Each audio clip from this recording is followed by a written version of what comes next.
Magandang umaga po sa ating lahat, mga kapatid. Magandang umaga po, Father.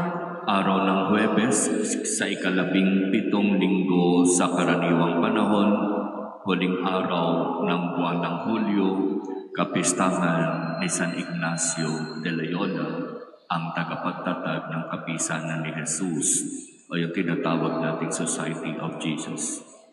Sa ating pagninilay, nais kong bigyan ng kaunting diin ang naging buhay at halimbawa ni San Ignacio de Loyola. Siya ay isang taong napapabilang sa marangal at mayamang angkan. Lumaki na halos hindi pinoproblema ang pagkain, ang pag-aaral, ang pamumuhay. Dahil nga mayaman at may sinasabi sa buhay, halos nasa kanya na ang lahat.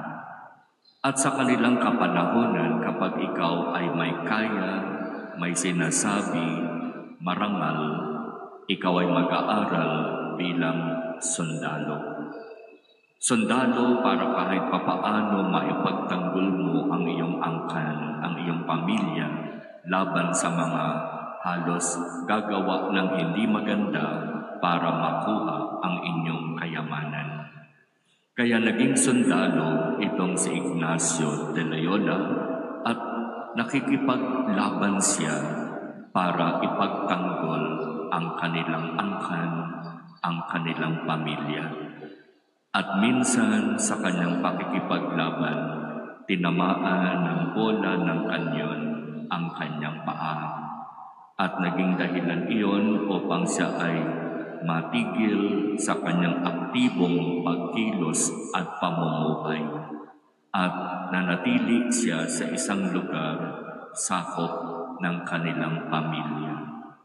At doon, wala siyang ibang magawa kung hindi manahimik, magnilay, magbasa ng mga religious books. At iyon ang naging simula ng pagbabago ng kanyang kaisipan, ng pagbabago ng desisyon. Sinasabi na sa buhay ni San Ignacio, nagawa niyang talikuran ang lahat.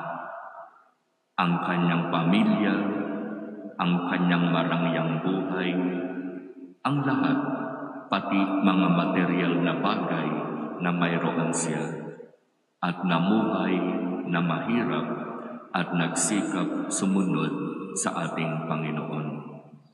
Sa kanyang magandang sinasabi, kinakailangan hanapin natin ang Diyos sa lahat ng bagay, sa lahat ng tao, sa lahat ng sitwasyon at mga pangyayari sa ating buhay. Iyan yung parabang isa sa magandang sinabi ni San Ignacio de Loyola. Hanapin natin ang Diyos sa lahat, sapagkat kung tunay na ibubukas natin ang ating mga mata at hahanapin ang kagandahan ng mga nilikha ng Diyos, tunay na makikita natin ang Diyos.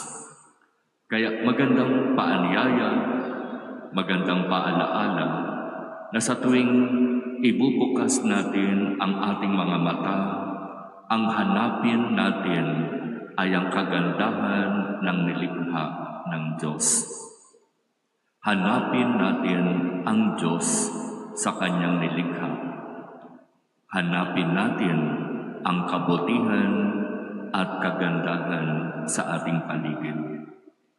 Nagawa ni San Ignacio. At kung hihingin natin ang biyaya ng Diyos, maaari din nating magawa. Kaya ipagkaloob nawa ng Diyos sa atin ang biyaya na kahit papaano matularan ang halimbawang ito ni San Ignacio de Loyola.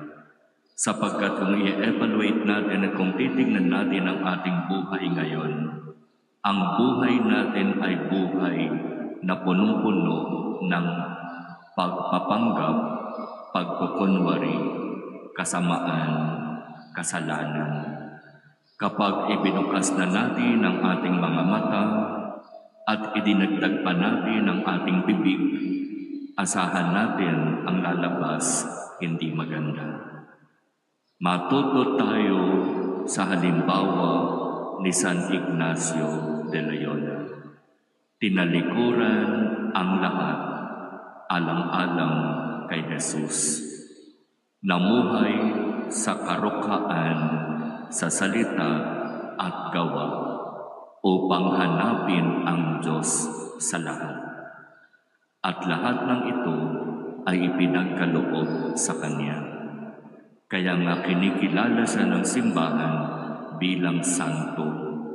Ang kanyang halimbawa ng kabanalan hanggang ngayon ay ginagamit pa rin ng marami sa mga nagsisikap na hanapin ang Diyos sa lahat.